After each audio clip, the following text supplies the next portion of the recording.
Sarà proprio il Veneto ad ospitare con gran piacere a marzo due manifestazioni nazionali del CSI, le finali italiane di sci alpino e il Gran Premio di corsa campestre, rispettivamente ad Alleghe e a Padova. Nella cittadina bellunese arriveranno dal 12 al 15 marzo 530 atleti provenienti da 9 regioni, suddivisi in runners e sleepers, ossia i corridori e dormiglioni, un modo per dare davvero a tutti la possibilità di gareggiare nelle piste nevate. Basti pensare che tra il più vecchio e il più giovane atleta in gara ci sono ben 69 anni di differenza. Ad aprire la pista di Alleghe ci penserà un campione veneto dello sci, Cristian Ghedin. Allora, innanzitutto come Veneto siamo orgogliosi che il Centro Sportivo Italiano, che è una grande organizzazione di promozione sportiva che fa giocare tutti i giorni in tutta Italia, in Veneto, anche in Veneto in particolare, i nostri ragazzi, abbia scelto la nostra regione per due grandi manifestazioni. Oltre 1000 ragazzi che verranno in Veneto, li ospitiamo volentieri, collaboriamo volentieri perché siamo convinti che lo sport sia uno strumento di crescita sociale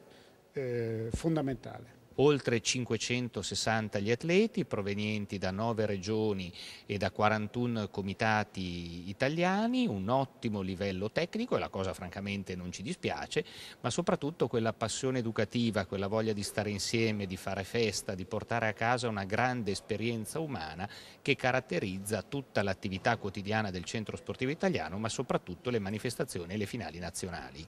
Nella città del Santo, invece, dal 27 al 29 marzo arriveranno per il 12° Gran Premio Nazionale di Corsa Campestre oltre 1 migliaio di atleti, 400 solo dal Veneto, dai quali si attendono grandi risultati visti i piazzamenti della passata edizione di Pestum. 2 gli appuntamenti sportivi di rilievo, l'assegnazione dei titoli individuali e lo staffettone delle regioni che si correrà attorno al Prato della Valle. Naturalmente, sia a Padova che ad Alleghe non mancheranno i momenti di festa e anche quelli di preghiera, come la messa celebrata dal consulente